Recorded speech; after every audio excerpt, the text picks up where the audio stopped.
So, welcome back to Third Age Reforged and to another battle replay and to a free-for-all, which is not too dissimilar to the Cityscape free-for-all I did back in January, I believe it was, which was termed as Rochdale. This, however, is a city which is meant to represent Pelargir anyway, and for those of you who've been watching for a while, you'll know that Pelargir was always something of a problem map in previous versions of the game for me, because it would almost always result in some form of crash or another. Now, this is a more stable version of the game than back then, so I do hope that those gremlins will not reveal themselves once again. And also, as it is a free-for-all, it's not as if we're going to be seeing a 5v3 where everyone's funneling into individual choke points and there's all sorts of, frame-destroying actions happening throughout the battle, which means it's probably going to be okay, but we shall see. Much like that battle on Rochdale, however, we are going to be seeing a free-for-all sort of within the confines of a very large cityscape here, which almost forms some sort of arena when the map is played in this manner. Pelargir itself also has several rivers that run through it, which means there are going to be plenty of choke points, plenty of decent positions as well to take up and try and dig in if you choose to try and take a defensive approach. But there are also so many pathways through the city that it's very unlikely that you're going to be forced into taking one very heavily defended route.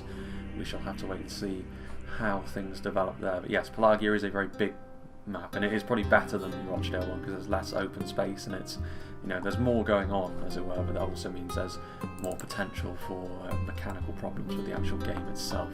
But, as I said, let's hope that that is not in fact the case. So, let's go through the army compositions. The Wound Raider is the one who sent this one to me once again, so big thank you to him. And he's playing as the Gondorians, who are, technically speaking anyway, on home turf for this battle, seeing as this is Pelargir. Gondor as well have got a pretty good roster when it comes to fighting in this kind of situation. Obviously the settlement means heavier units are going to be pretty good, their polearm should come into play. Any skirmishing is very likely to be based around attrition more so than outright damage, which of course Gondor certainly tooled themselves up for. First and foremost in that is the Gondor archers. You can bring them in plenty of numbers, you can upgrade their armour twice like the Wound Raider has done here, and that's going to be a really good opening gambit for any sort of skirmish fight that goes on. Cavalry is also not too bad of an idea in any free-for-all map battle, I should say, as I get my words out. Even on a map like this, where it is a cityscape, because there are so many roads, it will keep enemies on their toes. Mithrandir's retinue, as far as multiple HP lancers go, are also very tough, very solid. That's the sort of attribute that they bring to horseback combat. Obviously they are lancers though, so if they do come across any sort of anti-cavalry wargs or any other knights, they will be outgunned, but I think they are going to be more intended for trying to pressurise backlines, trying to get in behind enemies and doing damage in that way. And their high armour values and high shield value means that they're not going to be as easy to kill over time with enemy archers as they make their way through the settlement. What else have we got here on the front line? We've got some Axemen of Lasarnak in there with the armour upgrades again. Not too surprising to see Gondor invest so heavily in their armour upgrades. They're always going to be somewhat vulnerable to armour piercing, so you may as well double down on it and get the armour upgrades because it will increase your survivability overall and for a relatively low cost compared to other factions.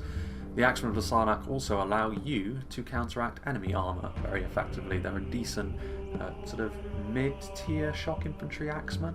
They're certainly better than the equivalents from other factions. Stuff like Riddermark Axemen will run you a similar amount to the Axemen of Lasarnak, but the Axemen of Lasarnak, when you upgrade their armour, are so much tankier that they really are a very good unit and can be very efficient when used correctly. But any heavy Axemen like this that are not multiple HP are going to fall away pretty quickly if you don't use them in the right circumstances. And even when you do, sometimes they're still going to take losses because of their low melee defense.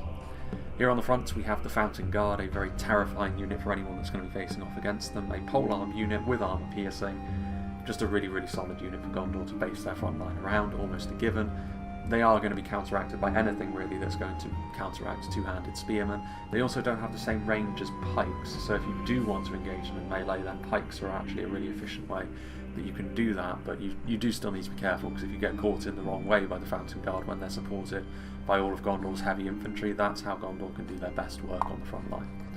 Pelargir Marines are in there. In the last battle we saw, one of the last battles we saw anyway, we actually saw the Belfast Marines, which are very much an equivalent unit, do really well actually against the Elves. It wasn't enough to give Dol Amroth the victory on that occasion on that front line, but it wasn't due to their misgivings or anything like that.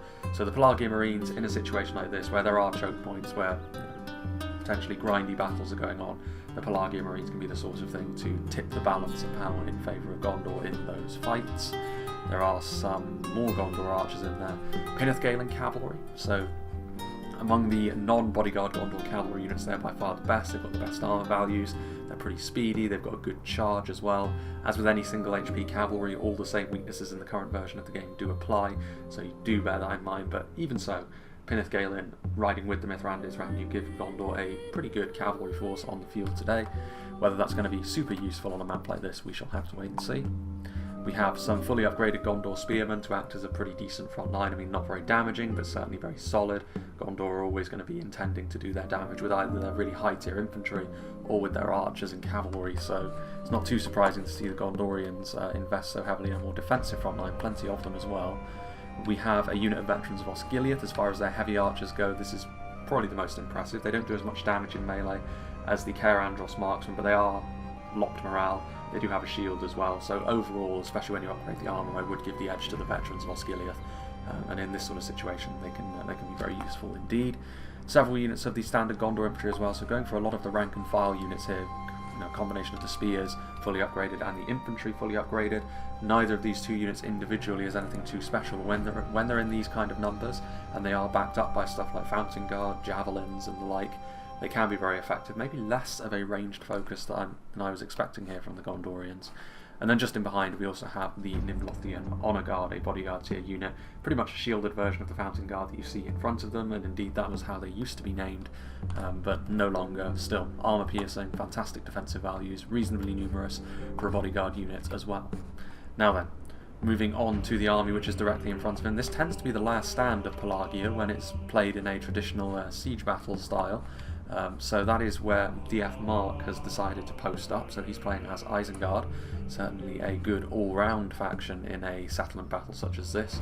Uruk-hai crossbows are the sort of thing which should strike fear into any attacking army, certainly the Gondorians though, because their armour is not going to be all that useful if too many of those crossbow bolts hit their marks, but it also depends on what they're actually targeting, whether that ammo will be put to good use. Dunlending clansmen, there is cavalry on the field as we've already seen, so that anti-cavalry bonus may come into play, but for the most part they are going to be the fodder units that are going to be committed early in this fight. Looks as though there may actually be some hidden units up here as well. There's some Uruk-hai archers who are not yet in position, but Uruk-hai archers, of all the Orcish factions, I mean, none of them are super into their archers, Mordor perhaps more so than the others, but yeah, Isengard's Uruk-hai archers, they're really just there to be to fill the gap in the roster really.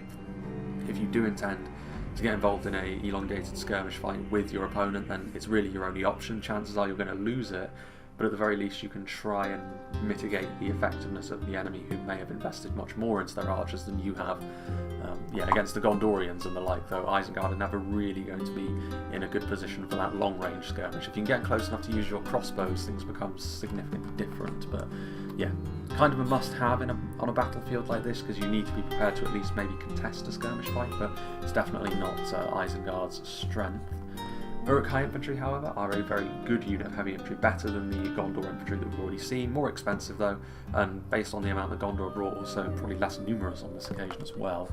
But yeah, a combination of them and the Uruk-hai pikemen, always a really dependable front line. The Uruk-hai infantry are decently damaging, survivable in all the ways you want a line infantry unit to be, then the Uruk-hai pikemen can be that anchor as well, and again, with decent armour values as well, they're not quite as vulnerable as many other units of pikes can be.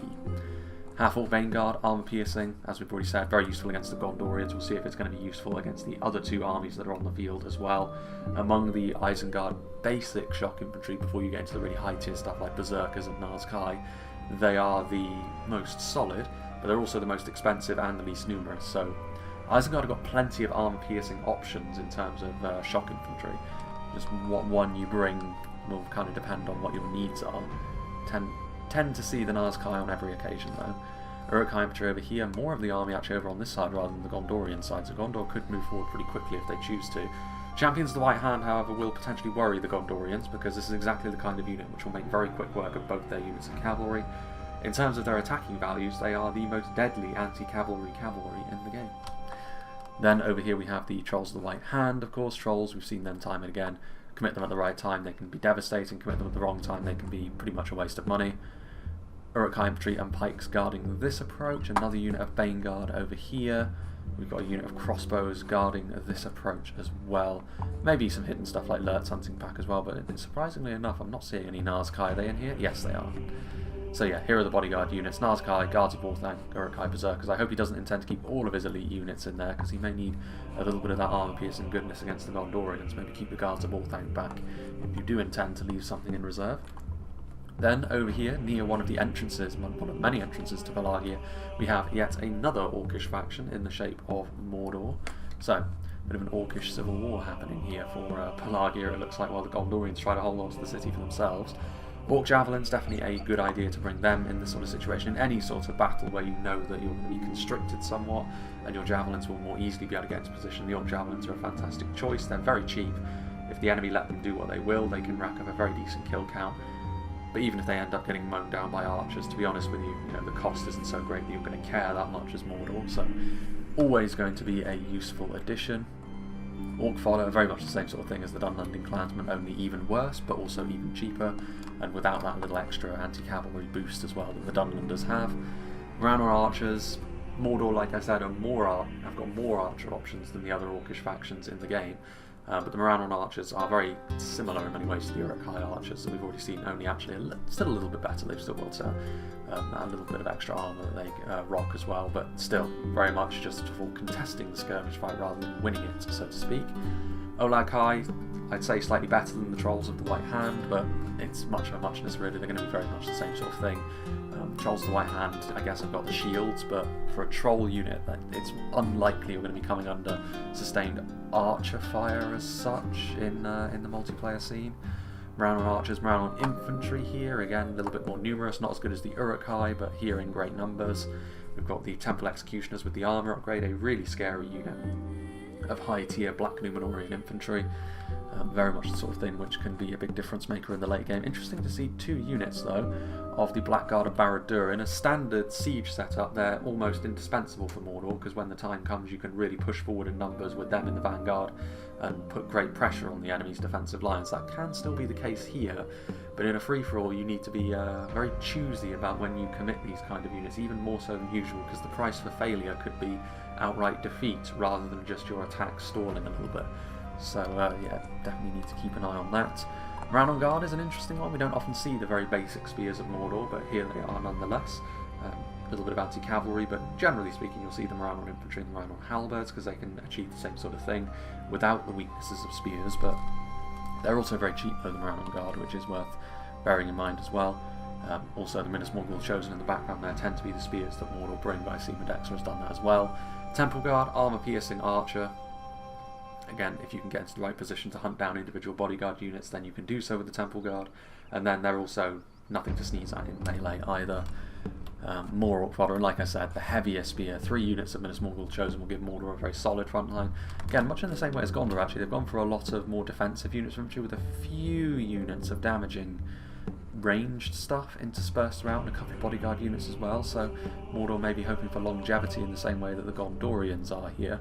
And then last, but by no means least, we have Imladris, so the elven contingent on the field today. So again, we're going to be seeing Imladris. A lot of people have been asking for Imladris lately, and it feels like I've done 4 battles recently that have had Imladris in them, so hopefully that will satiate people for a little while longer. Certainly in terms of quality, Imladris should be just fine. Eldarin-Way archers. In terms of the ranged combat, Gondor may have the more efficient long-range skirmish, but Imladris will probably have the damage sewn up, even though they're the least archer-centric of any elven faction. Eldarin-Way archers, high-tier unit. Norutino warriors, a little bit more basic, but still plenty damaging. Not as solid as you may think they are, though. Only leather armour after all. Good in melee though, so that could come into play, especially in a free-for-all later on. Swords of Rivendell, so trying to spread out the cost a little bit. The Swords of Rivendell, though, for the tier of unit they are still fantastically efficient in melee, especially when you upgrade the armour like this. I mean, the entry level from Imladris is really the only class of unit where their armour values are not really good, so mitigating that somewhat with the armour upgrade they have available to them is all well and good. And they'll be really efficient against equivalent units, against stuff like Gondor infantry. If it comes down to pure melee, they'll be just fine, but they tend to work best in the combined arms sort of setup, because they are fairly limited in number after all. Got some Eldarenway Spearmen back here as well. Again, another really solid unit on the front line. Really, really good defensive values. And as they are an Elven unit, even though they are spears, they are still going to be capable of dealing damage to the kind of units that they're going to be facing off against reasonably quickly as well. But they're very, very expensive, the Eldarenway Spearmen. Also, Imladris Guardians back here with the armour upgrades. A fantastic unit of line infantry as well, capable of dishing out the damage, capable of taking the damage, everything you would want. I've said it before, when it comes to these higher end units of line infantry, there's a very real case for saying that the upgraded Imladris Guardians are the best that you can bring in the game, at least for this class of unit when you compare them to stuff like Alcarondas Legion, for example. Maybe the Noldoran Guard of Linden would have something to say about that, but you can only bring 2 of them, so yeah, that is the trade-off you make. And then some Eldarenway Swordmasters and Gwaithir Miridain, 2 units of shock infantry. Eldarenway Swordmasters are merely just high tier, though, very high tier, but still not bodyguard tier. Gwaithir Miridain, though, as we saw in the last battle with Imladris, performing very, very well in pretty extreme circumstances, to be fair. They managed to stay alive for a long, long time and get a lot of kills in before the deal as well. And armour piercing is going to be useful against all of their foes today. So we shall see how this develops. There may be a little bit of a cut, but Gondor is so close to Isengard that maybe not. We shall have to wait and see. Either way, shall we get this show on the road? So I do not believe that the Gondorian approach here will be to charge directly into Isengard, although it may yield results against Isengard themselves because their force is focused around covering the entirety of this little higher platform area of the city over here. And while you may be able to force your way in and you may be able to do a lot of damage to Isengard, ultimately you're going to be giving the initiative in this fight possibly to one of the factions on the outskirts of the city over on this side of the main river in Imladris and Mordor, because you're going to do a lot of damage to yourself as much as you may very well cripple Isengard's ability to continue as well. Isengard do have the kind of units that, even if they're fighting a losing battle, will still be able to inflict losses on you. Specifically, I'm talking, of course, about the crossbowman. So that is something that Gondor will most certainly have to be on the lookout for. You may be able to defeat your enemy, but you may defeat yourself in doing so. Meanwhile, over here, Imladris taking up some position on what is the de facto outer walls of the settlement, with the Norotino warrior setting up over here. I would be somewhat surprised, honestly, if Mordor advanced into the Imladris position. Imladris will be most at home in this kind of battle if they're allowed to dig in, use their superior quality infantry units, as we saw very recently in the mountain battle with Imladris, when the battlefield is reasonably small and narrow and they're able to deploy their quality in such a fashion. They can be very, very difficult to wear down, even when the enemy has got sufficient range support in the shape of javelins. So I would really not recommend Mordor go into this sort of area unless the area is big enough for them to try and envelop Imladris somewhat. There's also some units out here by the looks of things, indeed there is. So Imladris do have some cavalry as well that I missed, rather foolishly of me, because Gwaithir Rockdor and a unit of Eldarenway Lancers is a significant cavalry force as well. In fact, it really covers all the same bases that the Gondorian cavalry in this battle does. The only difference is the Imladris cavalry is of course of higher quality, and the Gwaithir Rockdor being knights also means that they're going to be by far and away more effective against other units of cavalry. Though they still need to be a little bit careful of units such as the Champions of the White Hand, as I mentioned. Very dangerous anti-cavalry cavalry there. Meanwhile, Gondor archers firing away. Isengard also doing the wise thing here and sending forward, instead of a unit of crossbows to get involved in the skirmish fight, instead using what is effectively a sacrificial unit of their own archers here.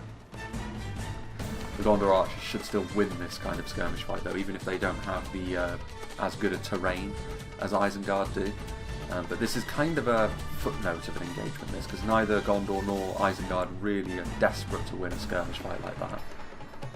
Uruk-hai crossbows? They were firing at something. I assume it was the passing Pinnith-Galing cavalry, but by the same token I don't really think anything will have come of that. Meanwhile, I mean, the Norotino warriors who are up here on the high ground took up a good position to try and shoot down into the infantry, but they may instead have to go after Mordor's archers who are responding in kind. So for the time being, in both engagements that have been going on, it's been really just playing tag with one another. The only slight wrinkle in all of this is the fact that the Gondorian cavalry is moving around here, maybe to get a rear charge into any Imladris forces, or maybe for the time being they're going to wait. No, I think they are just going to come right on through, and this is a bit of a problem for Imladris here, because the units they've left behind are not spears, they are Imladris Guardians. As solid as they are not the sort of unit that is going to hold up as well under a charge as the various spear units that the High Elves have to offer. And I don't even know if he's actually realised what's happening. I think maybe he's focusing on the skirmish fight which is happening with Mordor up on the walls. But yes, Pinneth Gaelic Cavalry charging in, taking a decent chunk out of the Imladris Guardians here. Nothing too crippling, but that should be all of the warning that Imladris need to move their units away and get a unit of spears to cover them. Not all that understandable either, given the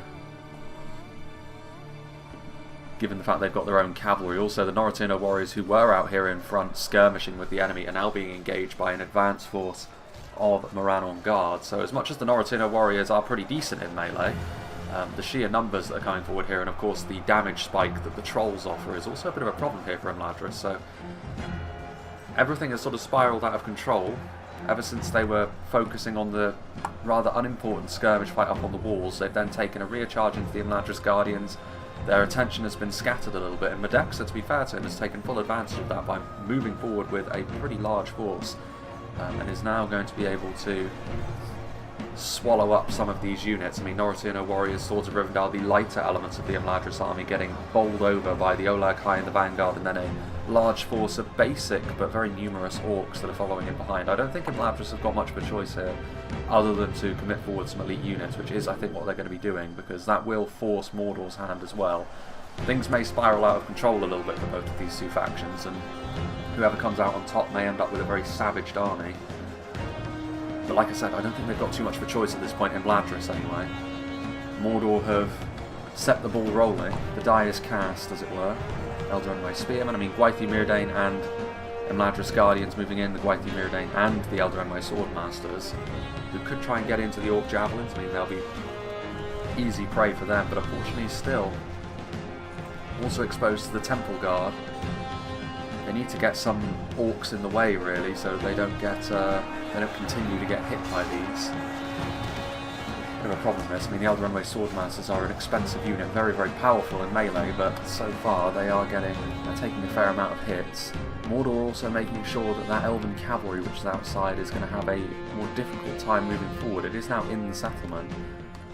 Time will tell if this is a bit of a game changer or not. Morannon archers are there.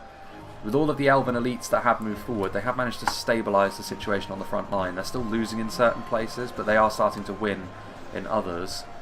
Forward come the Blackguard of Barad-dûr, however. As dominant as we saw the Elves in the last game, it's looking like Mordor's lightning strike here is going to be pretty effective. Because I don't know if the Elves are going to be able to recover from this, honestly, and with the Gondorians continuing to harass the rear lines as well. And they're trying to anyway. I think, right, Diego managing to block the way a little bit more with the Elder Enway Spearmen on this occasion, and the Pinneth Gaelans will need to get out of there pretty fast, otherwise they're going to be in real trouble. Well, things happening pretty quickly here. Now though, Trolls of the White Hand from Isengard moving forward, and they will do a decent amount of damage here to the Minas Morgul Chosen. It's not an equal trade though. If the Trolls end up dying to this one unit of spears, that is still a net gain for Mordor, relatively speaking, in terms of cost. Well, I mean, they're trying to get their cavalry into a position to do some really good charging. They could actually hit the Temple Guard if they're paying attention. That unit of Gwaithir Rockdor will clean up the Morannon archers from the high ground, which will free up those. They tried to, but they haven't. They just missed the boat there. It'll free up their Norotino warriors up on the high ground, start shooting down into the infantry, which will be welcome. But I think maybe this is a little bit of desperation starting to creep in from Imladris. I think they feel as though they need to make something happen. There's too many Minas Morgul Chosen over here, though, to really make the most of that. Over here, there is actually a little bit of engagement going on. Again, nothing too large, especially in comparison to what's happening over on the other side of the field. Single unit of Gondor Spearmen, of course, fully upgraded as they are, will make light work of the Dunlending clansmen. Those Uruk-hai archers continuing to fire into the Gondorians in behind. So far, Gondor and Isengard will be the happiest about how this battle has gone, I think.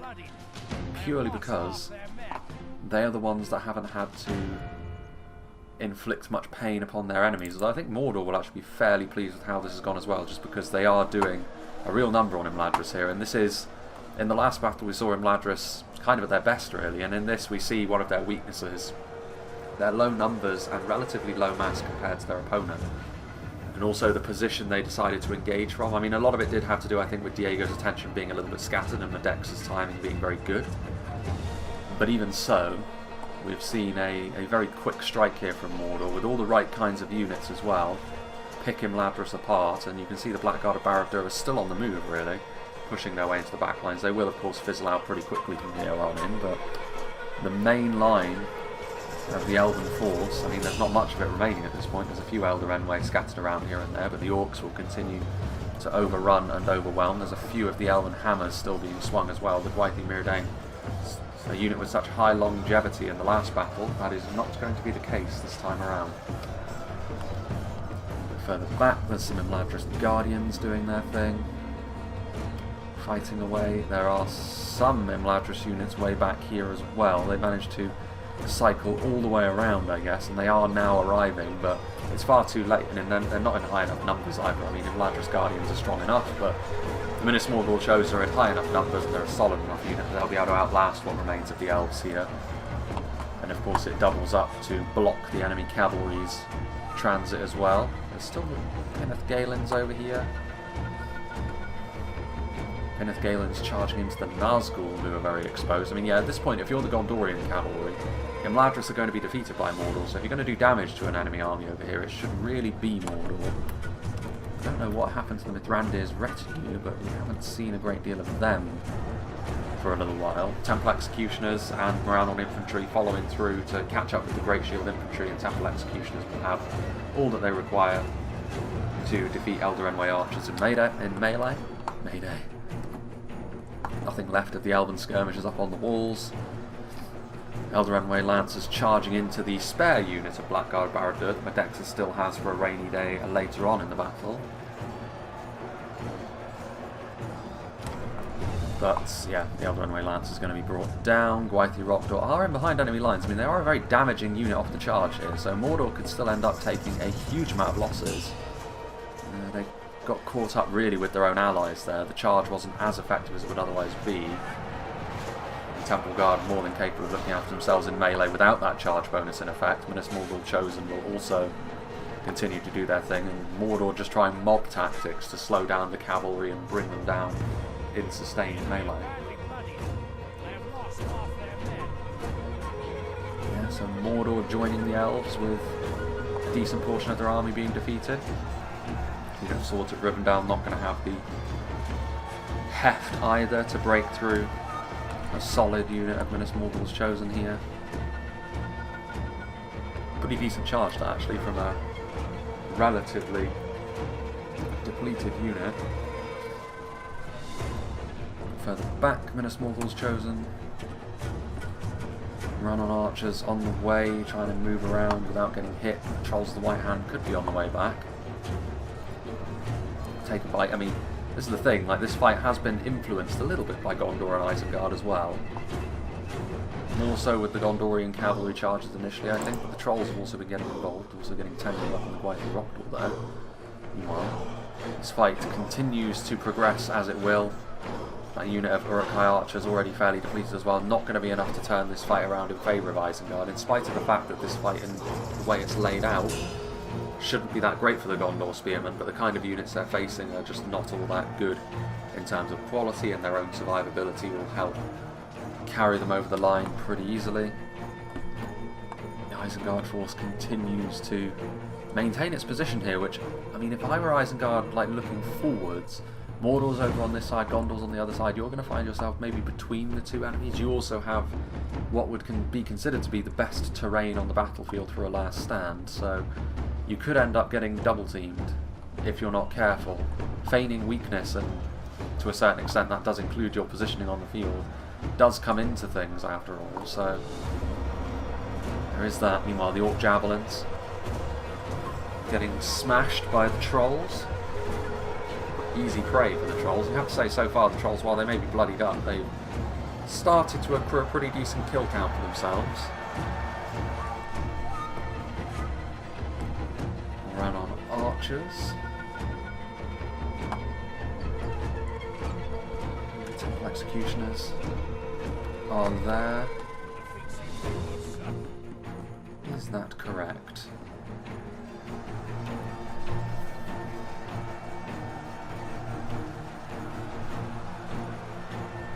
Archers continuing to fire all over the place, but not terribly accurately. Elves are starting to run from the field. Temple Guard are not that depleted. That might be... The Gwythy Rockdom might be the last of the elves left alive. They're taking a few stray arrows, but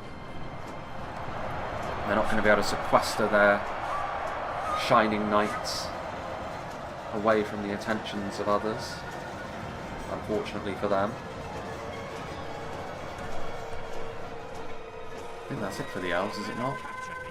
It's definitely it for the elven general.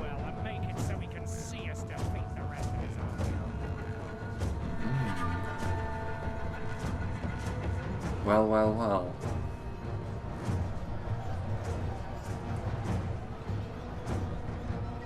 Imladris probably the first to fall here. I mean, it hasn't said they're outright defeated. Indeed, they have got a singular unit of Elder Enway Spearmen. So, I mean, 74 Elder Enway Spearmen in the late game could be enough to actually win Imladris the game if they play it correctly.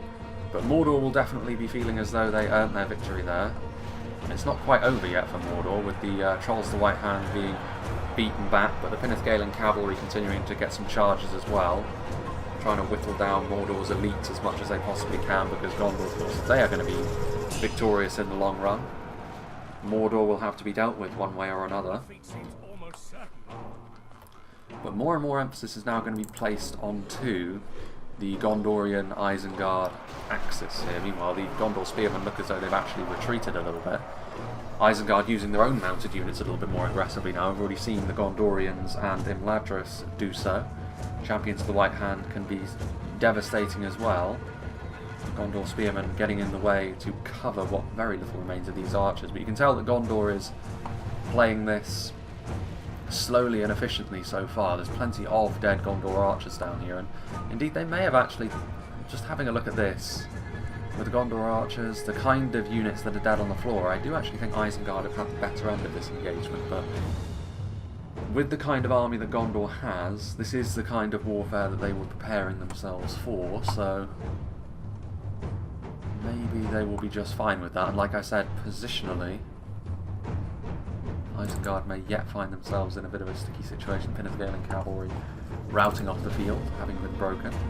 There is still the Mithrandir's retinue that Gondor have available to them for later, perhaps. Not just blowing all their cavalry on one thing. This time the Spearmen are going to advance with a unit of Gondor infantry, which will be much more efficient at dealing with the Isengard units on foot that are in the way. They don't have to deal with the spear malice hindering their abilities in melee combat. Meanwhile, Uruk-hai crossmen immediately being focused by the veterans of Osgiliath, and this isn't too surprising. Uruk-hai crossmen are one of the truly dangerous units that Isengard possess for reasons we've already mentioned several times in this battle alone. They do need to do something with these Uruk-hai crossmen though. I assume DF Mark put them here for a reason, but for now all they're doing is taking up a position and lining up to be shot by the Gondor archers that are zeroing them in, and that's why I guess they are retreating once again. No real damage done, but just a reminder that Gondor aren't just going to let them set up their very damaging skirmishers in a position to affect these melee engagements over here, as the Gondorians continue to try and push their way into Isengard territory. Snaga skirmishers in position. I mean, they'll drop like flies to the Gondorian archer force if they want to shoot them, and the Gondorians will oblige, trying to affect that frontline fight with their javelins. I mean, Snaga skirmishers are going to be exactly the sort of thing to actually do a decent job against the Gondorians. Is that enough to actually rout the spearmen? It is.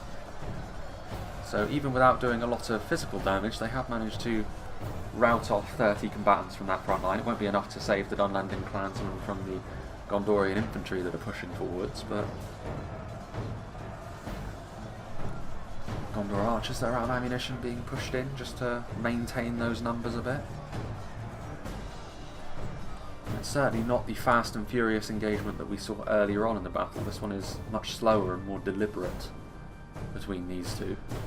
More difficult for Gondor as well, given the positions. Mordor are on the way as well. I mean, they're certainly not a full strength army anymore, but this is an army which is still, it still has a decent amount of weight to it. mean, in particular when you've got Blackguard or Barad-dûr, if you want to push your army forward in one big go to try and blitz the enemy down, as did previously Mordor, then that would be a very useful unit to do so. They've got a fair few elites left alive as well. They've all seen combat, so they're all a bit bloodied and tired, but even still. The Elven contingent on the field, certainly not the kind of thing that they can commit until basically the very end to try and tip the scales in their favour. Or maybe they can be kingmakers to a certain extent and help out someone who they choose to, but the elves were on the receiving end of some mistreatment from all three of the other fair players on the field so far, so I'm not sure who they would pick. Maybe Isengard did the least amount of damage to Imladris. Meanwhile, these Snaga continuing to point blank the Gondorians. And this is the kind of thing which will add up over time. It's exactly the sort of foe that the Snaga skirmishers will have been hoping to do some decent damage to. A little bit of a duel going on here between an archer and an infantryman. Surely the Gondorian will come out on top here. Not yet even bloodied, as javelins go streaking overhead. Well, he actually did get run through by a javelin, so there you go, shows what I know. And the Gondorians now rout, in conjunction with the arrival of the half-orc Vaneguard, obviously that armour-piercing infantry. And so far, yeah, I think Isengard will be very, very pleased with how this has gone. There's nothing too devastating yet for either side, but the Isengard position is doing a lot of the work for them here, to be frank. And I mean, Gondor may commit forward another unit of spearmen, but now the situation has changed fairly drastically with the Vaneguard being the lead infantry unit on the front line, and with the support of the javelins in close proximity as well, and crossbow bolts. These Gondor spearmen don't really stand too much of a chance of making much headway here. Perhaps I am wrong. As the bolts rip through the sky. So what will Mordor do? And I guess this is the problem for Isengard. Gondor can afford to keep this kind of battle going for a little bit longer. With Mordor taking up a position over here, Isengard need to have a force which is able to respond to Mordor in their entirety, if need be. And this is why I was slightly worried about Isengard's position. It may even have been worth their time to allow both of their opponents up onto this higher ground over here, because then they wouldn't necessarily be the ones taking the hits. Well, poor Gondor spearmen being used as sacrificial lambs once again. Gondor trying to use their arrows to whittle down the half-orc Vaneguard, which is fair enough.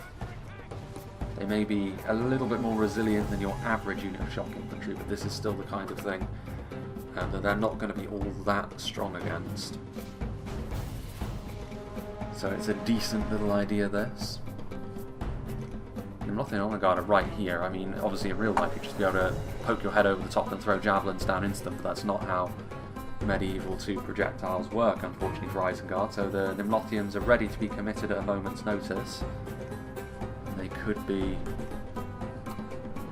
a real game changer in melee, but they won't want to be committed at the moment because they'll almost certainly attract the full attention of crossbows and elite units such as Nazkai and Berserkers. I'm not entirely sure what the Wind Raider hopes to accomplish here. Trying to go around, but with a single unit that's not really going to work because they're still going to bump into the... Maybe they're hoping to put the unit between themselves and the javelins, but based on the angles that is not really going to work out in their favour.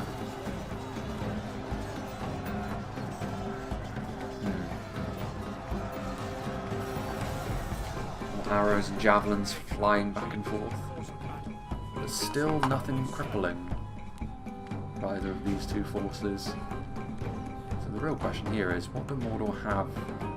Do they have archers, but do they have ammunition? I assume they do if they're being positioned like this.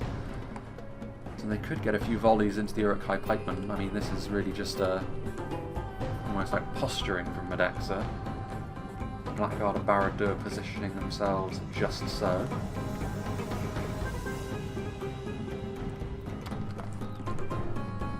Further back. Vaneguard as well. more units of them. The Gondorians creep forward once more. What's going on over here? Is this...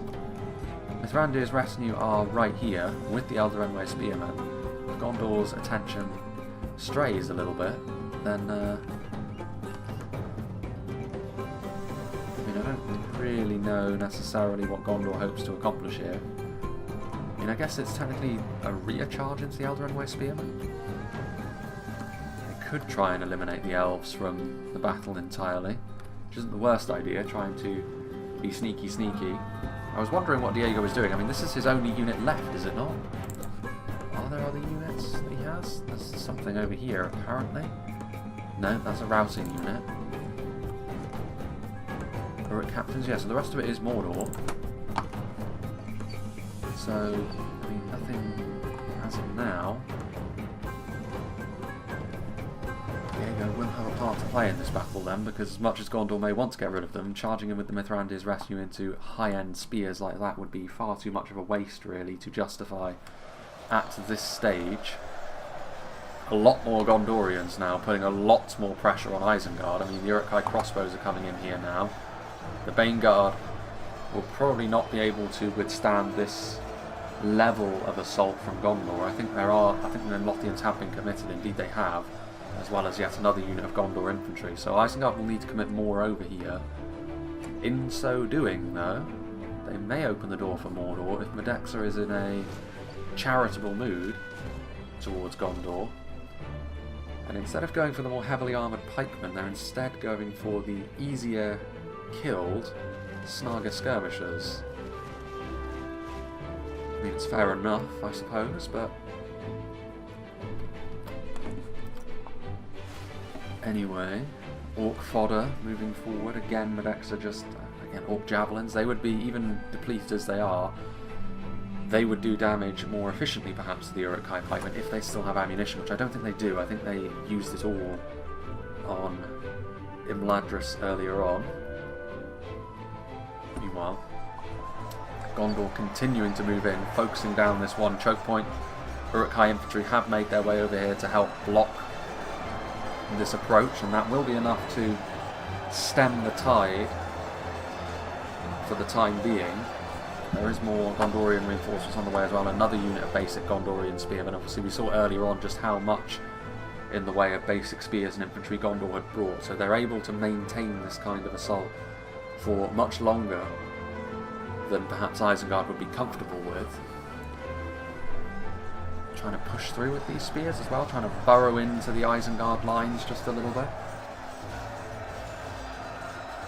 And the crossbows don't have the best of angles here. I mean, they're scoring hits, but it's not devastating to the Gondorians. More to the point, where the Nimblothian Honor Guard are, you can see this is where Isengard are taking more in the way of losses, and the additional survivability that the Baneguard have in relation to the other basic Isengard shock infantry is not really going to help them out too much against a unit with armour piercing like the Nimblothian Honor Guard do have.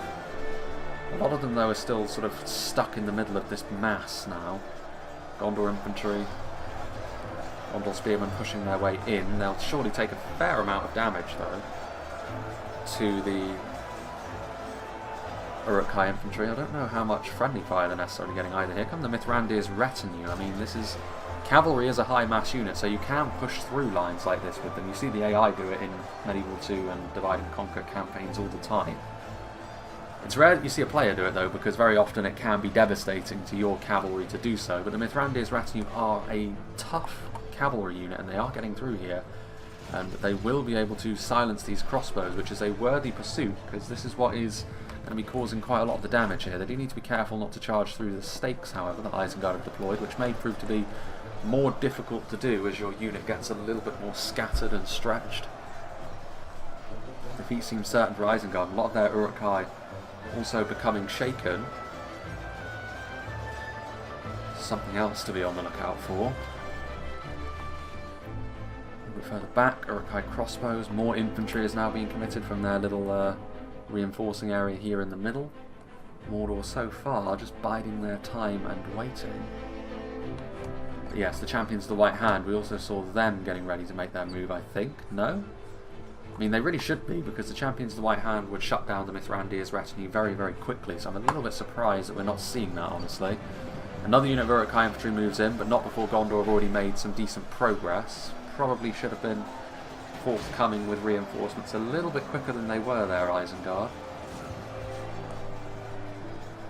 Uruk-hai archers in melee. I mean, they've managed to solidify this position with sheer numbers, but I don't know, I mean, Isengard have probably got a better KD ratio, for lack of a better term, than Gondor have in this fight. So time will tell whether the Gondorians can keep this up over a longer period or not. Veterans of Osgiliath out of ammunition, I mean, locked morale, so in terms of effectiveness, like, they're relatively basic. Saw someone fly off their horse in the background there, getting in and amongst the stakes. Now the Champions are hunting them down, but yeah, Veterans of Osgiliath will be a useful addition to the front line. It'll at least make sure that the Gondorians can sustain that assault for a longer period of time. Champions of the White Hand. Yeah, the Mithrandir's retinue at this point really just need to be running away from the Champions of the White Hand as best as they are able. What about Mordor? Are they beginning their attack? It looks as though they're massing up for one, doesn't it? The Blackguard of Barad-dûr being in the front would be able to push their way through this unit of pikes pretty quickly, and then the rest of Mordor could move forward pretty quickly as well.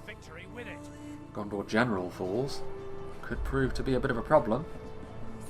Gondorians' morale is pretty much middle of the road, really. It's not bad, but it is most certainly the sort of thing that can be broken. Interesting to see that it's only now, really, that we're seeing a unit of Uruk-hai pikemen come over here to try and shore up the line against Gondor, because Gondor's archers have not really been pounding on the lines as much as they have earlier on. Anyway, Axemen for Sarnak moving forward, Fountain Guard, Gondor starting to run the well a little drier now, but I think they will be okay just because of Mordor's simultaneous assault on the other side. And Mordor have actually timed it reasonably well as well. They've waited until Gondor have taken losses before they have committed themselves forward. The real losers in this equation could very well prove to be Isengard. As you can see here, the Blackguard of Barad-dûr do push their way through the lines. They are moving into the welcoming arms of an armour-piercing infantry unit in another unit of Vaengar, however, so that is worth bearing in mind. And also Uruk-hai berserkers coming forward to try and shore up the pikes. There is a target firmly on the back of Isengard at this point, however. Temple Guard in position should they be required. I mean, this is pretty much all of what Mordor have left being thrown against Isengard now, which it's not a huge army by any means, but it's the sort of thing which will elicit a response. And Isengard here sending out not only berserkers but also the guards of Orthanc to try and bring things under control. Mithrandir's retinue are over here, still alive. Champions of the White Hand now, micro is going to be lost on them because Isengard have simply got a lot more to be doing. Guards of Orthanc pursuing them. There's another unit of Uruk-hai infantry. I don't really see necessarily how Isengard come out of this looking all that good. I mean, Mordor struggling a little bit in the face of the units Isengard have deployed to try and stop them, but when this sort of thing happens, when you start to see units flowing into your defensive position, it's rarely going to end all that well for you. Mithrandir's retinue, they have taken a bit of a beating since being behind enemy lines, but now with a rear charge, managing to avoid the pikes as well. The Nazkai are over here, which will be obviously excellent against pretty much everything the Gondorians have one-to-one, but a few more charges and more reinforcements from the Gondorians, and even units of individual quality like that may not be enough to save Saruman's host from defeat. There's also the small matter of Fountain Guard, who are another unit which may prove to be a tricky one to deal with. Wardens of Minas Ithil, didn't notice them earlier on. Obviously another armor-piercing archer. Gondor have positioned themselves pretty well. PELARGIR Marines are covering the rear. If those Elder Enway Spearmen come forward, they will have to deal with javelins first and foremost, and a unit of standard infantry in reserve to block their advance from doing any significant damage to the main Gondorian advance. And yet another charge coming in. They're continuing to take losses here, but every Nazkai they can kill off at this point is a worthy cause for those Mithrandir's retinue riders. Meanwhile, Minas Morgul Chosen getting into the back lines, silencing those Uruk-hai crossbows. doing their thing. Champions the White Hand trying to relieve that pressure. There wasn't really much of a charge, and now those spears will probably be enough to respond in kind. Half-Orc Vaneguard will be pretty good against these spears, but I mean, Temple Executioners are a different matter entirely. There's still Nazgul around here somewhere as well, isn't there? Yeah, 7 of them. This front line is actually doing pretty well for Isengard. Most of the Mordor units, after all, kind of slipped the net and went around the initial pipeline, which means the initial fight is actually going to go in favour of Mordor. Just having a little look back there at the Temple Guard to see if they were shooting. It doesn't look like they were. Maybe they had a couple more volleys left in them, but nothing too substantial. Champions of the White Hand running around back there. And a small gold Chosener here. And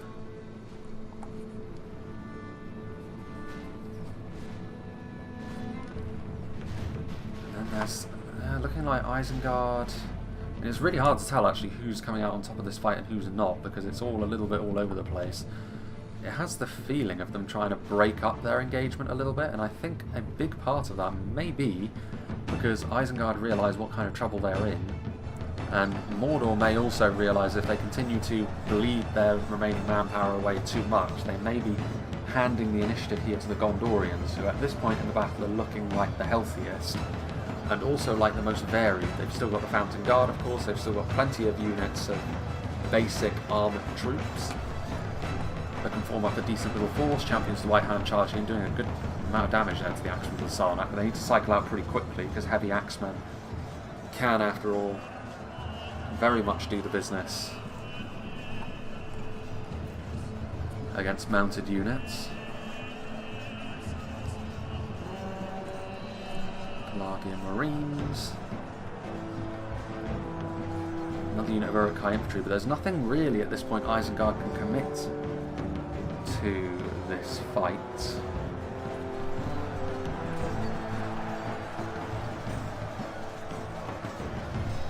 That would actually salvage things against Gondor, unless Mordor were willing to join with them. That one unit of Elder Enway Spearmen in the backfield as well.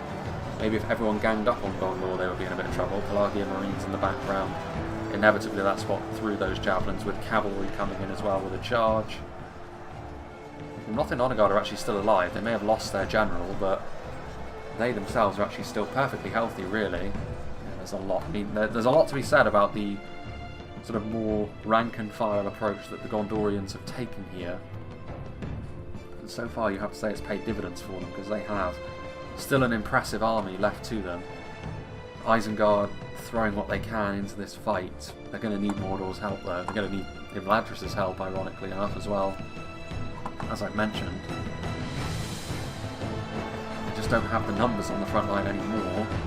Uruk-hai infantry doing their best, but again, this is also a bit scattered at this point. Mordor are a little bit too far away to support this Isengard effort. The Elder Enway Spearmen probably on their way now, but still taking a little while.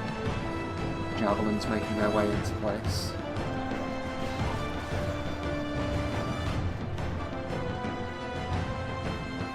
Uruk-hai crossbowman.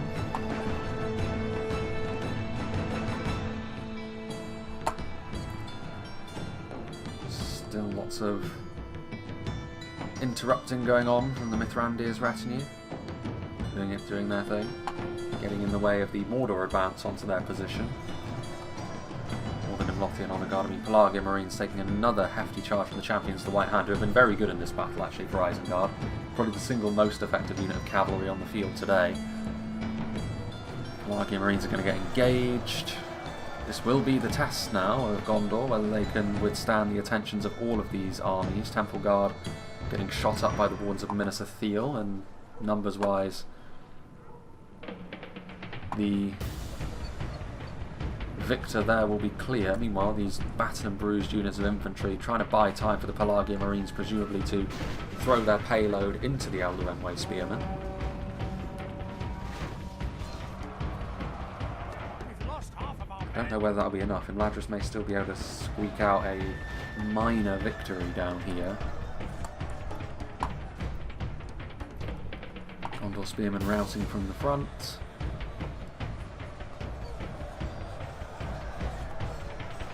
are piercing arrows being ballooned up into the air. I mean, trying to once and for all kill off the pesky champions of the White Hand. Sustained fire from them should be able to do that, but that's a lot of routing now from the Gondorians, and this may prove to be the Achilles heel. The morale of these more basic units proving to be far more suspect, and this is the advantage, of course, having more elite units on hand. I mean, that's pretty much all Mordor have left at this point. The only things survivable enough to withstand the beatings that they've taken are the elite units.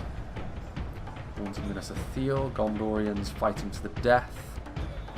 Warns of Minister Thiel may go back down here to try and finish off that unit of Elder Renway Spearmen. So I mean, it's still anyone's game, really. Gondor were in the ascendancy in much the same way Isengard were earlier on in the battlefield, but that is now slipping away from them, and the support they had in place was not sufficient enough. And veterans of Osgiliath won't rouse, of course. Gondor infantry have returned, and the Minas Morgul Chosen now rout as a result of charging into them. Pelargir Marines running for the hills in the face of these elite Mordor units. Nimblothian Honor Guard will fight to the bitter end against pretty much all of the Mordor elites at this point, but they're all getting systematically more and more worn down. Uruk-hai crossbows still have ammunition. Almost impossible at this point to tell if the alliances are holding. The anti-Gondor coalition will have to break up at some point if Gondor starts to fall apart after all. The champions of the White Hand put Isengard in a unique position to deliver some particularly stinging betrayals.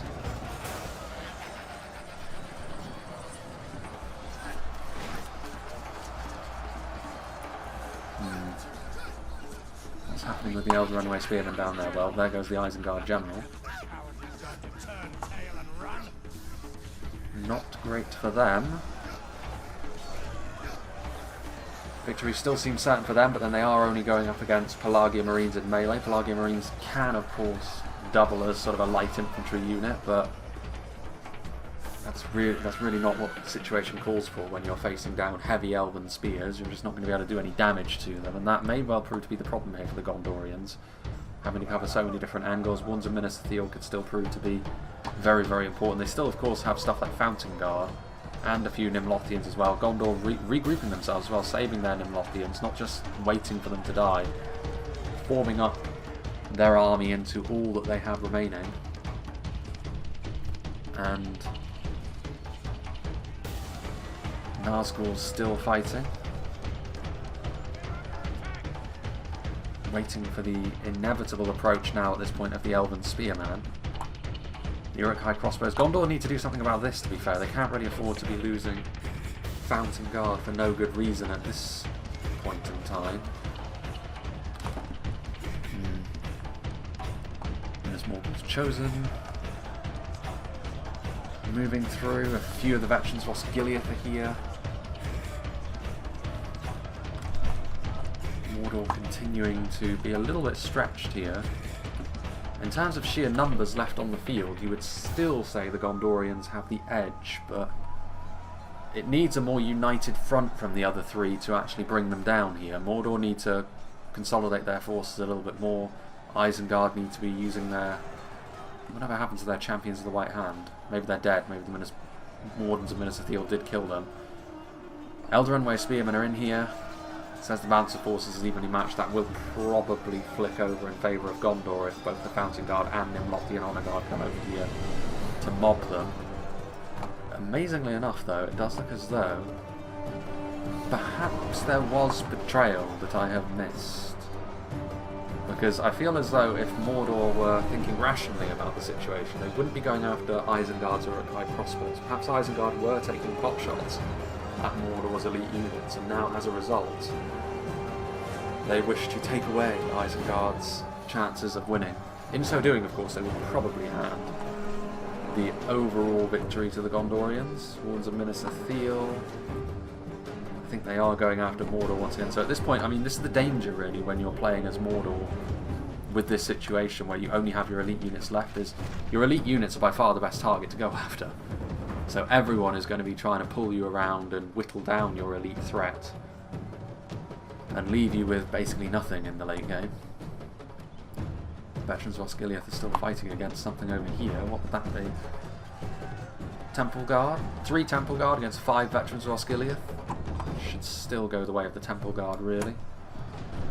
And the elves getting overrun, so while everyone else was fighting in the background, the main Gondorian host was being engaged by a single unit of Elder Runway Spearmen, and finally the first player does fall. It is Imladris, but it's far later than you would have thought.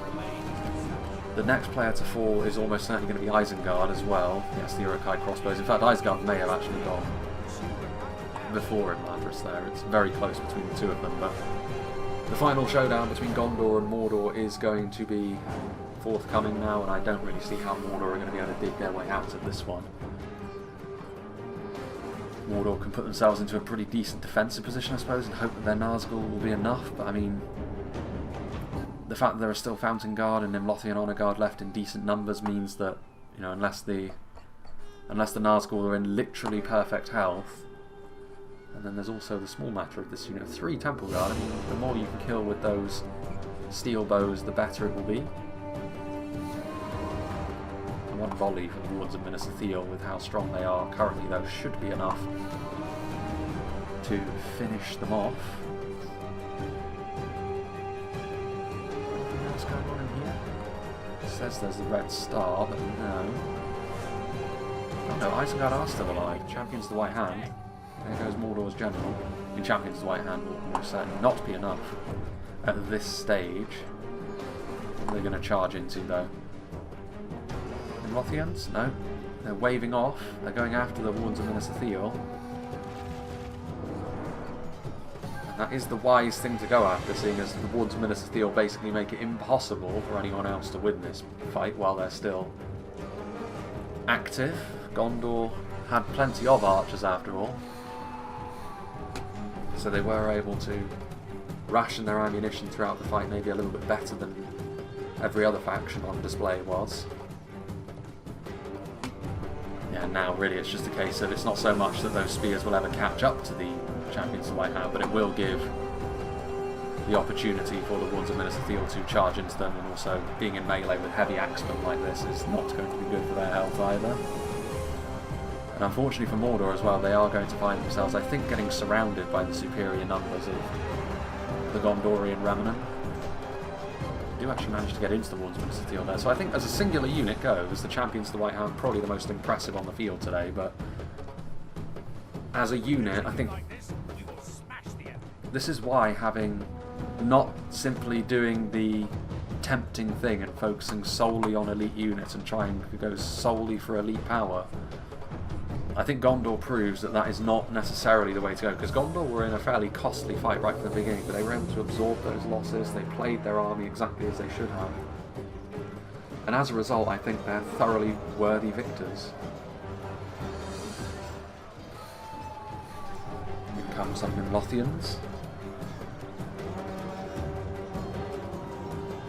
And that is surely going to be that. I mean, 3 Nazgul remain, hoping to maybe try and bring down the Wards of Minas Ithil. They themselves are multiple HP, however, so they're not the easiest unit to bring down. I don't know whether those hit points will still be accurate. I mean, there's not a lot of Gondor left, so this was actually a very competitive free-for-all in many ways. 70, 16, I mean, there's a little over 100 Gondorians left alive, but not many of them are super high tier. Most of the army that is left is made up of Gondor infantry and axemen from the Sarnak, sort of the mid-tier, the rank and file of Gondor, which makes a lot of sense given that that was the composition by which the battle was won and lost on this occasion.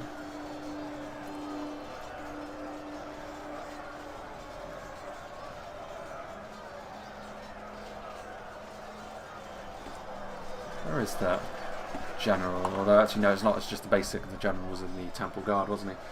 But yes, I think a well-deserved and earned victory that by Gondor. On home turf as well, so they can claim sovereignty over PELARGIR once again. And there we have it. Always good to see a competitive free-for-all, and also this one was a free-for-all that wasn't by the books as much as it could have been. It was very violent early on, with one player effectively being largely taken out of proceedings in Imladris very, very quickly. There was a slower engagement between Gondor and Isengard. Everyone was influencing each fight that was happening on the field as well. No one was completely uninvolved. Even in the Gondorian push, just the presence of those Eldarenway spearmen was enough to make it so they couldn't commit absolutely everything all at once. So yeah, everyone was really getting involved. It was a very back and forth sort of affair. I don't think anyone played badly. Everyone got very similar kill counts as well, really, when you consider how different they can be. And yeah, I think ultimately the composition that the Wound Raider picked was simply the right one for the job. And yeah, he used it very well as well. So Gondor worthy victors, but no one really played particularly badly on this occasion. So yeah, let's see what did the damage.